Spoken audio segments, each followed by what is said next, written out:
माँ, मेरी सबसे अधिक आवश्यकता तो वन में है, राजमहल में नहीं है, नगर और अयोध्या में नहीं है।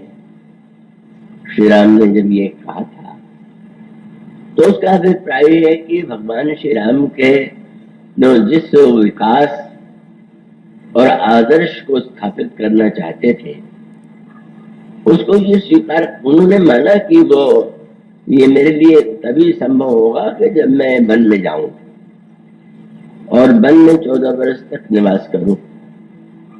तो भगवान राम ने कोई कविता में जैसी बातें कही जाती है वैसा कुछ नहीं था। भगवान श्री राम ने 2-3 ऐसी महत्वपूर्ण घटनाएं जो घटित हुई आगे वो बड़े महत्व की, और उसमें भविष्य में श्री राम जिस रूप में समाज को विकसित करना चाहते थे, देश को और सारे व्यक्तियों को, उसके लिए उन्होंने विशेष पात्र विशेष व्यक्तियों को चुना। और उसमें सबसे पहला सूत्र जो है और बड़े महत्व का है कि जब प्रभु बन जा रहे थे तो महाराज श्री दशरथ तो इतने व्यग्र थे, वे नहीं चाहते थे कि बन जाए, लेकिन वो बोल नहीं पा रहे थे। तो उन्होंने सुमंत्री जी से कहा कि तुम रथ लेकर जाओ, और उनसे कह रहा कि वो 14 वर्ष के स्थान पर केवल 4 दिन में ही वो मेरी इच्छा पूरी हो जाएगी, प्रतिज्ञा पूरी हो जाएगी, और रथ पर बैठा करके वन में उन्हें घुमाना और उसके बाद तुम चले आना। भगवान श्री राघवेंद्र से जब यह प्रस्ताव सुमंत जी ने किया तो भगवान राम ने सुमंत जी को सम्मान देते हुए भी कहा, आप प्रधानमंत्री हैं, आप धर्म का रहस्य जानते हैं, क्या ये उचित होगा?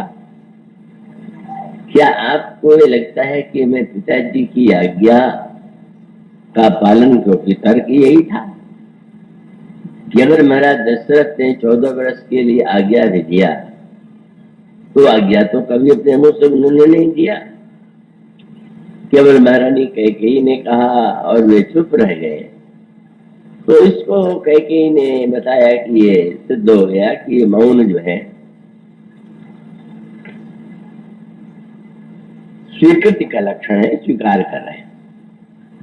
महाराज श्री दशरथ ने कहा, ये आज्ञा तो मैं अपनी वाणी से दे रहा हूं और देश के प्रधानमंत्री को दे रहा हूं कि 14 वर्ष वन में रहने की आवश्यकता नहीं है, केवल 4 दिन वन में घूम करके चले आओ। भगवान श्री राम ने कहा, प्रधानमंत्री जी, मैं आपको बड़ा सम्मान देता हूं, पर आज्ञा का अर्थ क्या है? आप जिसे पिताजी की आज्ञा कह रहे हैं 4 दिन में लौट आने की, तो आज्ञा वस्तुतः विवेक की स्थिति में नहीं दी गई है। जो हमारे प्रति उनकी ममता है, उतना प्यार है, या मेरी कोमलता के प्रति जो उनकी धारणा है, उसी से उन्होंने कहा है। आज्ञा तो आज्ञा तभी मानना चाहिए जब वो विवेक की स्थिति में दिया जाए। केवल ममता या किसी अन्य वृत्ति से प्रेरित होकर के आज्ञा मान लेना और उसके बहाने से सत्ता की एक आवश्यकता अपने को दिखाने की चेष्टा। अगर कोई व्यक्ति कहे कि मुझे तो इस पद की आवश्यकता नहीं है, पर आप लोग चाहते हैं तो आज्ञा पालन में कर रहा हूं, एक शिष्टाचार सा बन गया, तो ये तो सत्य नहीं। आपके मन में इच्छा है, आप ये कह रहे हैं कि मेरी इच्छा नहीं। भगवान श्री राम ने जो नया चिंतन दिया समाज को, वो पहला चिंतन वही था कि आज्ञा के बहाने हमें वह कुछ नहीं करना चाहिए कि जिसके द्वारा हमारे स्वार्थ का एक समर्थन जैसा दिखाई दे। और वस्तुतः कई लोग आज्ञा का जो अर्थ लेते हैं वो सच में विचित्र सा होता है। मुझे स्मरण आता है, कानपुर से ही कहीं मैं जा रहा था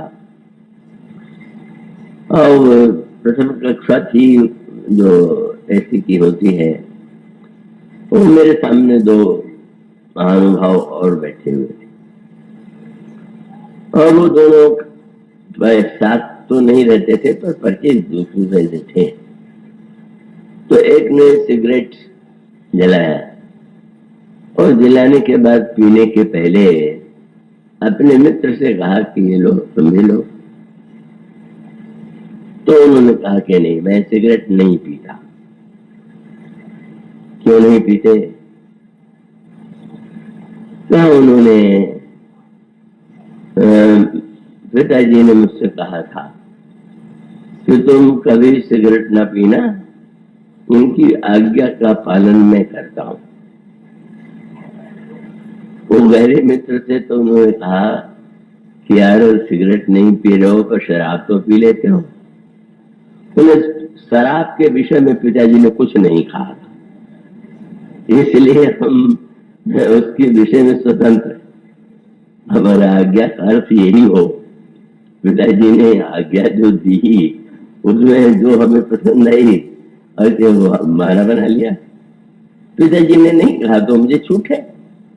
लोगों पर ये छाप पड़ी कि इनमें कोई इच्छा नहीं, और उस व्यक्ति ने इस बहाने से अपनी इच्छा भी पूरी कर लिया। पर श्री राम तो जो आदर्श, जो विकास का दर्शन था, उन्होंने कहा ये कोई विकास नहीं हुआ, धर्म का विकास भी तो होना चाहिए। और विकास का तात्पर्य क्या है? भगवान राम ने यही कहा। आप जानते हैं पिताजी इस समय जो कुछ कह रहे हैं वो मेरे प्रति ममता के कारण कह रहे हैं। इसलिए मंत्री राम उठाई प्रबोधा, तात धर्म मत तुम सब सोधा। आपने तो धर्म के रास्ते को जाना है, आप ऐसा न कहिए। मानो भगवान श्री राम ने यहीं पर हमें जीवन में यह बताने का एक सूत्र दिया कि अपने आप को और दूसरों को भ्रम में डालना ये समाज के लिए बहुत घातक है। आप पढ़ते हैं ना, राजा प्रताप बावन की जो कथा है उसका स्वरूप यही क्या? उसका स्वरूप यह था कि जब भी राजा यज्ञ करता है तो आप जानते होंगे यज्ञों में, यज्ञ के प्रारंभ में जो आचार्य होते हैं यज्ञ कराने वाले, वो संकल्प लेने के लिए करते हैं।